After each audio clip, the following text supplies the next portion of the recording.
तो हम लोग ने कहाँ तक पढ़ा हुआ था? हम लोग ने पढ़ा हुआ था एंगल बिटवीन टू वेक्टर्स, ठीक है। जैसा कि हमने आपको बताया था, दो वेक्टर के जो बीच का एंगल होता है, ये हम लोग जान चुके हैं। दो वेक्टर के जो बीच का एंगल होता है, या तो वो 180 डिग्री से छोटा होगा, या तो वो 0 से बड़ा होगा, ठीक है। अच्छा, अब इसके बेस पे मान लीजिए अगर हम एक सवाल आपको दे दें। सवाल क्या है, ध्यान सुनिएगा।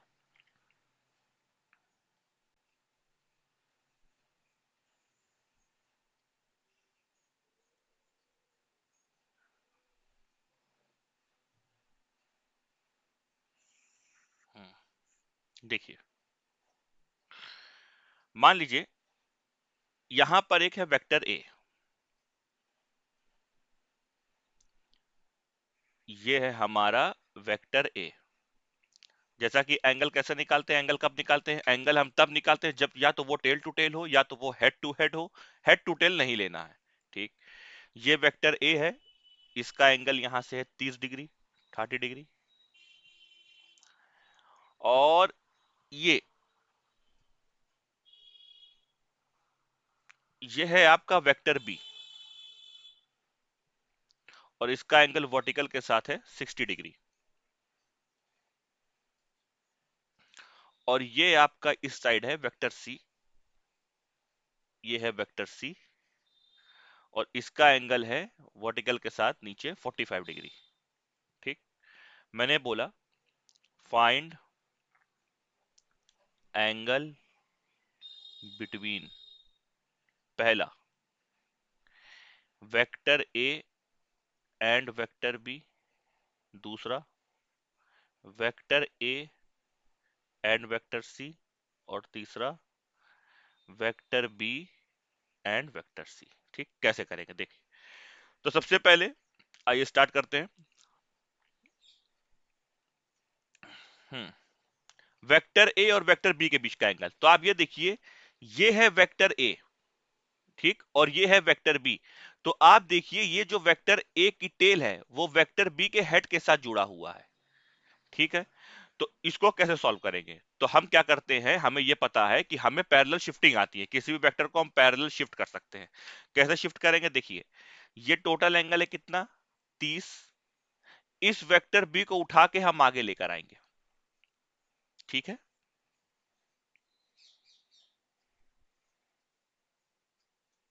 हम्म, ये वेक्टर बी है, पैरेलल शिफ्ट करेंगे। इस वेक्टर को उठा के जब हम आगे लेके आएंगे, तो आप ये बताइए, ये टोटल एंगल है 90, ठीक। और जब ये आगे आएगा तो वेक्टर बी का ये वाला एंगल हो जाएगा 30 डिग्री।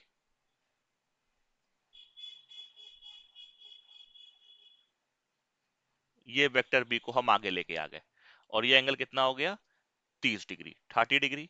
तो ए और बी की बीच, अब देखिए, ये ए की टेल है और ये बी की टेल है। बी को हमने पहले शिफ्ट कर दिया, ये एंगल 60 है, ये एंगल 90 है। तो ये एंगल कितना होगा, ये एंगल 30 होगा। तो वेक्टर ए और वेक्टर बी के बीच का एंगल कितना आया, वेक्टर ए और वेक्टर बी के बीच का एंगल आया कितना, 60 डिग्री। पैरेलल शिफ्ट कर दिया, डायरेक्ट डायरेक्ट पैरेलल शिफ्ट ही हो गई। अच्छा, एक तरीका और है करने का, देखिए, ये वेक्टर बी का हेड है और ये वेक्टर ए की टेल है। अच्छा, ये एंगल 60 है, तो ये एंगल कितना होगा, ये एंगल, तो आंसर है ये एंगल होगा 60, 60 और 60 120। कितना होगा, 120। अगर 60 और 60 120 हुआ और ये टेल टू हेड है, तो हमने कहा कि जब भी टेल टू हेड देखिए, तो आप 180 माइनस 120 कर दीजिए, ठीक है ना। तो आप ये देखिए, ये एंगल देखिए 30 डिग्री है, तो ये वाला एंगल हुआ 60 डिग्री, और ये वाला भी एंगल हुआ 60 degree. Tail to head total angle कितना है, टोटल एंगल 120 डिग्री है, तो 180 माइनस 120 करेंगे तो हमारा आ जाएगा 60 डिग्री। ए और बी के बीच का एंगल कितना आ गया, 60 डिग्री। ऐसे भी कर सकते हैं। दूसरा क्या बोला, ए और सी के बीच का एंगल निकालिए। तो भाई देखिए, ये एंगल सी से 45 डिग्री है। अब ए और सी की बीच की बात करते हैं, ये है वेक्टर ए और ये है वेक्टर सी। ए और सी के बीच की बात करते हैं, देखिए, ये सी वाला एंगल है, ये वर्टिकल के साथ 45 डिग्री है। तो भाई हॉरिजॉन्टल के साथ भी ये कितना होगा, 45 डिग्री, ठीक। और ये टेल टू टेल मिले हुए हैं, देखिए, ए की भी टेल है और सी की भी टेल है, दोनों की टेल टू टेल है।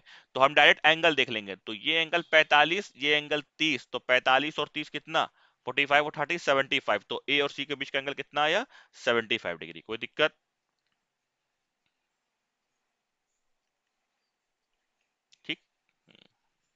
अब किसका पूछा?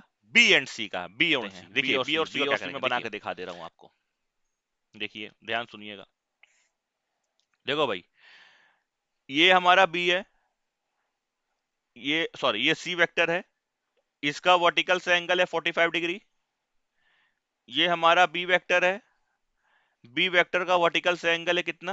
बी वेक्टर का वर्टिकल से एंगल है 60 डिग्री। ठीक है, बी को क्या पैरेलल आगे शिफ्ट कर सकते हैं? क्यों शिफ्टिंग कर रहे हैं? क्योंकि टेल टू हेड है भाई। तो शिफ्ट जब करेंगे तो ये क्या हमारा आया? वेक्टर बी आया। इसका अगर वर्टिकल एंगल यहां से 60 डिग्री है तो यहां से भी इसका वर्टिकल एंगल कितना हुआ? 60 डिग्री होगा। तो ये एंगल कितना? 45। ये एंगल कितना? 60। तो बी और सी के बीच का एंगल कितना आया? 60 माइनस 45। 60 माइनस 45, तो ये आपका आया 15 डिग्री। तो ए और सी के बीच का, हाँ, बी और सी के बीच का एंगल कितना है? 15 डिग्री। तो आप पूरा लिख सकते हैं, ए और बी के बीच का एंगल है 60 डिग्री, ए एंड सी के बीच का एंगल है 75 डिग्री, एंड बी एंड सी के बीच का एंगल है 15 डिग्री। ये रहा हमारा आंसर। बोलिए, कोई दिक्कत? अब सुनिए, तो दो वेक्टर के बीच का एंगल कभी भी पूछा जाए तो आप फौरन एकदम घबराइएगा नहीं, डायरेक्ट ऐसे जो है ए और बी के बीच का एंगल देखेंगे, शिफ्टिंग करेंगे, आंसर निकाल देंगे, टेल टू टेल या हेड टू हेड। ठीक, अब सुनिए, अगर मान लीजिए एक कॉन्सेप्ट और देखिए, ईस्ट वेस्ट नॉर्थ साउथ वाला कॉन्सेप्ट।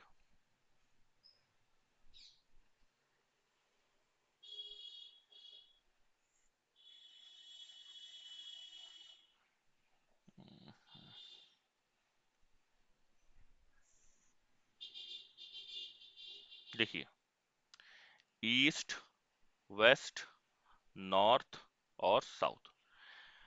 मान लीजिए हमने आपसे बोला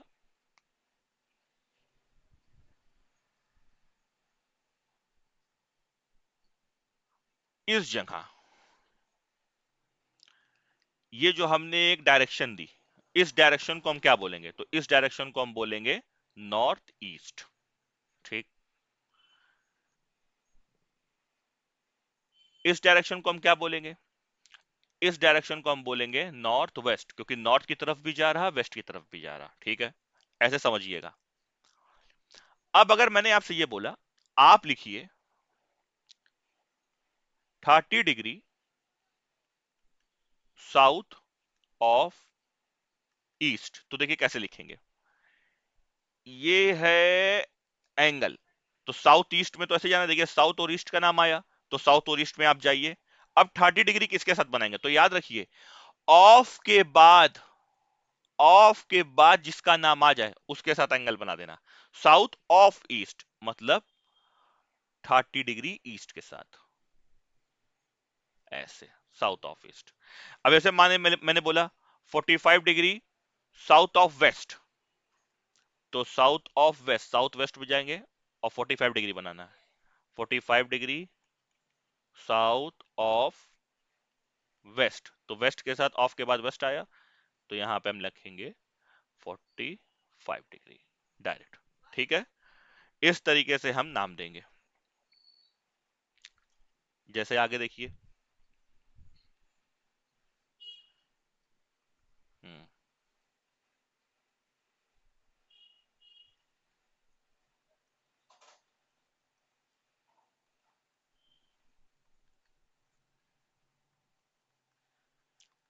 ड्रॉ द फॉलोइंग वेक्टर्स। पहला 5 न्यूटन बनाइए 37 डिग्री ईस्ट ऑफ नॉर्थ। तो सबसे पहले हम ऐसे लिखेंगे, east west north south, 37 degree बनाना है। ये 5 न्यूटन गया, ईस्ट और नॉर्थ का नाम आया, तो ईस्ट और नॉर्थ लिख देंगे। अब भाई कितना? 37 degree east of north, east of north मतलब 37 डिग्री नॉर्थ के साथ बनेगा, ऐसे। ठीक, इस तरीके से। अगर मान लीजिए मैंने आपसे बोला 10 मीटर पर सेकंड बनाइए वेस्ट ऑफ साउथ, एंगल कितना? 45 डिग्री। तो ये हम आएंगे इधर वेस्ट ऑफ साउथ में, वेस्ट ऑफ साउथ, साउथ के साथ बनाना है 45 डिग्री, मतलब ऑफ के बाद साउथ आया तो यहाँ पे हम लिख देंगे 45 डिग्री। वेस्ट ऑफ साउथ कितना, 10 मीटर पर सेकेंड। ये हमारे कहाँ काम आएगा, ये कॉन्सेप्ट हमारे वहां काम आएगा जब हम प्रिंसिपल ऑफ सुपर पोजिशन की बात करेंगे। इस तरीके से ही हमें सॉल्व करनी है हर चीज, ठीक है। तो ये चीजें हमारी समझ में आ गई।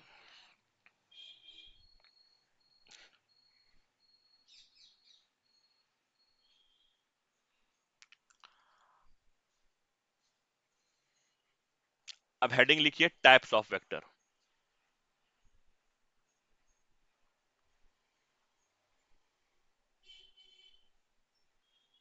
देखिए वेक्टर्स के टाइप देखिए। सबसे पहला, कितने तरीके के वेक्टर होते हैं। पहला तो हमारा होता है इक्वल वेक्टर।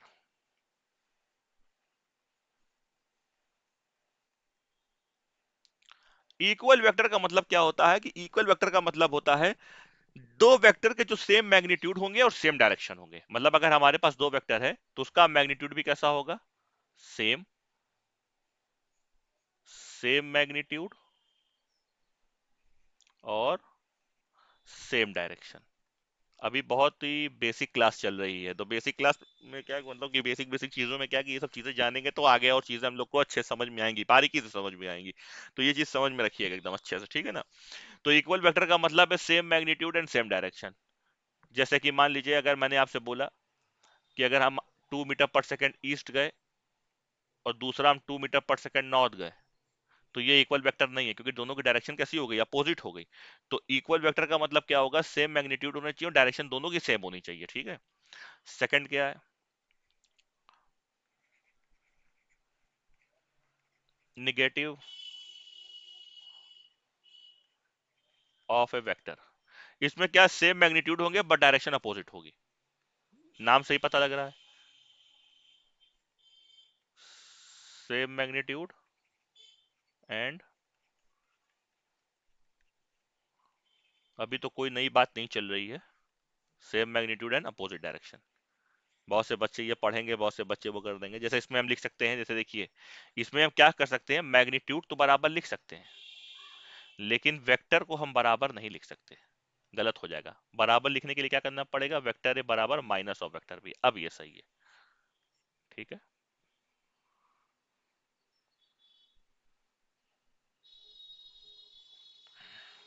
तीसरा समझिए, पैरेलल वेक्टर।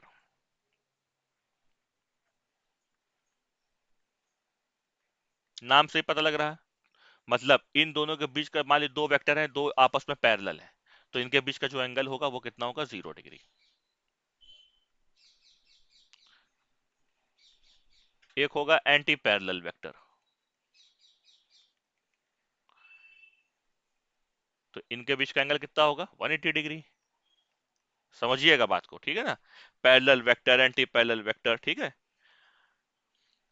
पांचवा, कोलिनियर वेक्टर।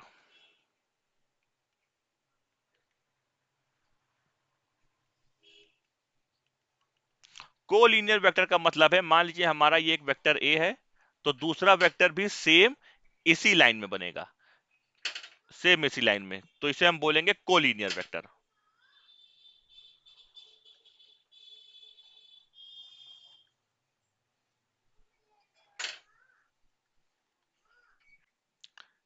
तीसरा लिखिए कोप्लेनर वेक्टर। छठा लिखिए कोप्लेनर वेक्टर। कोप्लेनर क्या, सुनिए, तीन वेक्टर आपस में कैसे होंगे, परपेंडिकुलर, और दो प्लेन में होंगे। तीसरा प्लेन में हो भी सकता है और नहीं भी हो सकता है, ठीक है ना। लेकिन दो वेक्टर तो हमेशा सेम प्लेन में होंगे। जैसे समझिए, देखिए ये है एक वेक्टर ए, ये है एक वेक्टर बी, और ये है एक वेक्टर सी। तो आप ये देखिए, ये वाला वेक्टर ए और वेक्टर बी आपस में कैसे हैं, प्लेन में है। ये देखिए प्लेन में है, ठीक है, ये प्लेन में है। सी कहां निकल के आ रहा, बाहर निकल के आ रहा है। तो दो वेक्टर तो हमेशा सेम प्लेन में होंगे। तीसरा वेक्टर प्लेन में हो भी सकता है और नहीं भी हो सकता है।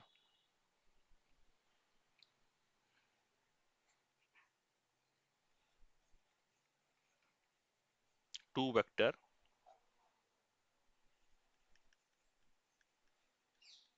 will always be coplanar. Third vector में और मे नॉट बी। ठीक।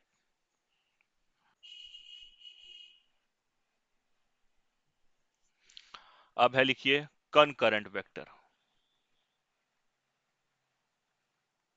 देखिए कनकरेंट वेक्टर का मतलब क्या मालूम है? कहीं कहीं ये चीजें प्रिंसिपल ऑफ सुपरपोजिशन से भी डिफाइन की जाती हैं कॉन्करेंट वेक्टर में। इसमें क्या होता है कि जो वेक्टर होंगे वो एक ही लाइन, एक ही पॉइंट से निकलते हुए नजर आएंगे। ए, बी, सी, डी, ऐसे। या तो ये एक पॉइंट में अंदर आते हुए नजर आएंगे, जैसे इलेक्ट्रिक फील्ड टाइप होती है, जो 12 पास आउट है बोला समझे, ठीक है ना। Two or more vector are intersecting at same point, लिख सकते हैं। Two or more vectors are intersecting at same point। ठीक है, ये समझिएगा।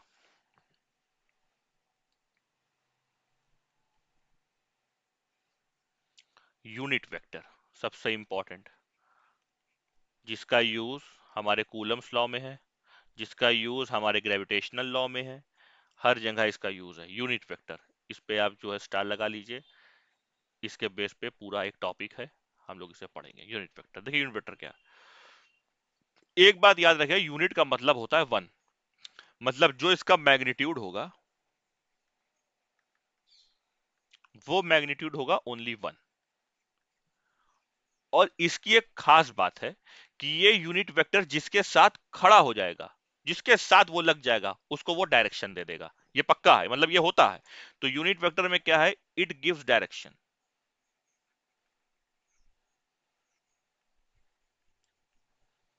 और इसका जो सिंबल है, इसका जो सिंबल है वो क्या है, कैप। ये कैप सिंबल है। जैसे ये हमने लिखा ए कैप, तो ये क्या है, ये यूनिट वेक्टर है। अब सुनिए, जैसे मान लीजिए एक फुल वेक्टर है। अच्छा तो बताइए एक वेक्टर के पास क्या क्या होता है। वेक्टर क्वांटिटी क्या है सर? वेक्टर क्वांटिटी वो क्वांटिटी है जिसके पास मैग्नीट्यूड होगा, जिसके पास डायरेक्शन होगी। तो बस सर, वेक्टर क्वांटिटी वो क्वांटिटी जिसके पास मैग्नीट्यूड होगा, मैग्नीट्यूड लिख दिया, और जिसके पास डायरेक्शन होगी, ये डायरेक्शन को हमने लिखा ये यूनिट वेक्टर। ये यूनिट वेक्टर ही डायरेक्शन है, याद रखिएगा। तो ये चीज क्या बन गई, ये चीज एक फुल वेक्टर बन गई। तो किसी एक वेक्टर को अगर हम पूरे तरीके से लिखना चाहते हैं, तो यहां पे ये हमारा एक होगा मैग्नीट्यूड और उसके साथ एक छोटी सी होगी डायरेक्शन। तो यहां से यूनिट वेक्टर का क्या फॉर्मूला निकल के आया, यूनिट वेक्टर का फॉर्मूला निकल के आया sir, full vector divided by mod of vector, मतलब magnitude. Direct full vector divided by magnitude, full vector divided by magnitude. ठीक है, ये चीज है।